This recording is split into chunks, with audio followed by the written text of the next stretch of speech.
তো নমস্কার বন্ধুরা, আশা করি সবাই ভালো আছেন। তো বন্ধুরা, এখন যে বিষয়টা নিয়ে কথা বলবো তো সেটা হলো এই সপ্তাহে মাল্টিপ্লেক্সের কালেকশন, বাংলা ছবিগুলো মাল্টিপ্লেক্সেন থেকে কেমন কালেকশন এসছে সেই বিষয়ে পুরো ডেটা আমাদের সামনে চলে এসছে। সেটা নিয়ে আলোচনা করব এবং কালেকশনগুলো এতটা খারাপ কেন কালেকশন হচ্ছে সেই বিষয় নিয়ে আলোচনা করব। তো আশা করব ভিডিওটা খুবই ইন্টারেস্টিং হবে।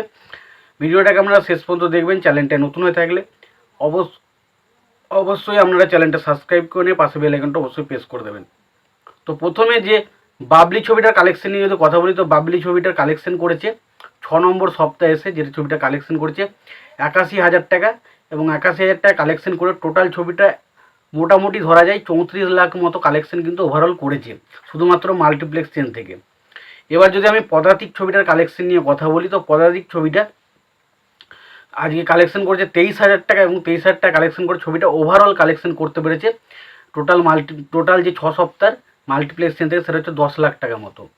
বাকি বাকি যে দুটো ছবির কথা বলো, সেই দুটো ছবি এই সপ্তাহে রিলিজ করা হয়েছিল। একটা হচ্ছে চাঁদের পাহাড়, একটা হচ্ছে মহানগর।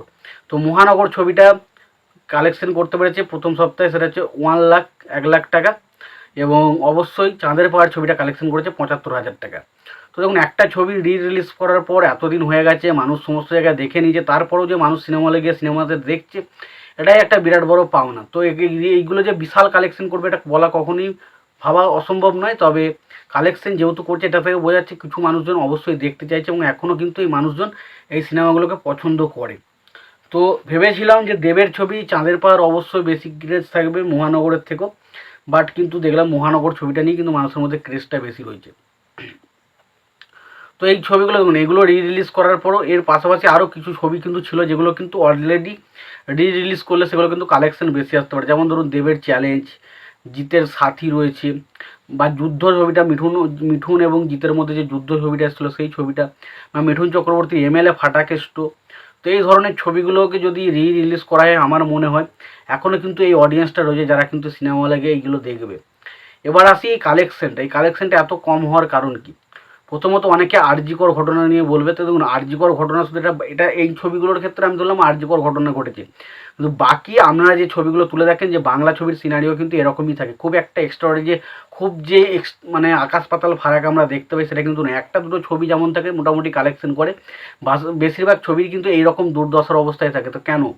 তার প্রথম কারণ আমার যেটা মনে হয়, প্রথমত হচ্ছে এখানে বাংলা সিনেমার নির্মাতা তারা কি করেছে, পুরো একই সেন্টিমেন্ট বা একই জিনিসের উপরে ভিত্তি করে ছবিগুলোকে বানানোর চেষ্টা করে। আর দ্বিতীয়ত তারা এমন একটা সেট অডিয়েন্সের উপর সবসময় টার্গেট রাখে, এবং সেই সেট অডিয়েন্সটা যখন কোনো সিনেমা দেখতে না যায় তখন box office automatic box office খারাপ হয়, এবং যখন বক্স অফিস মানে যায় তখন মোটামুটি একটা ভালো রকম বক্স অফিস চলে আসে। তো একটা সেট অডিয়েন্স, বাকি ওই অডিয়েন্সটা ছাড়া কিন্তু তারা আর অন্য ধরনের অডিয়েন্সকে দেখানোর মতো কিন্তু সিনেমা নিয়ে আসে না। এবং পদাতিক এবং বাবলি দুটো ছবি বক্স অফিসে সেভাবে ওয়ার্ক না করার পেছনে প্রথম কারণ হচ্ছে, প্রথমত আমার মনে হয় পদাতিক ছবিটা, দেখুন পদাতিক ছবিটা ডেফিনেটলি খুব ভালো একটা ছবি, মৃণাল সেনের বায়োপিক। তবে এই ছবিটা একটু অন্য ধরনের, যেটা কিন্তু মানুষজনকে সেই মুহূর্তে ভাবাচ্ছিল, এবং পাশাপাশি আরজি করের ঘটনা অবশ্যই আমার মনে হয়। তো সত্যি বলতে কালেকশনগুলো আমার একদমই পছন্দ নয়, এবং কালেকশনগুলো এইভাবে কালেকশন হতে থাকলে বাংলার অবস্থা আরও খারাপ হবে।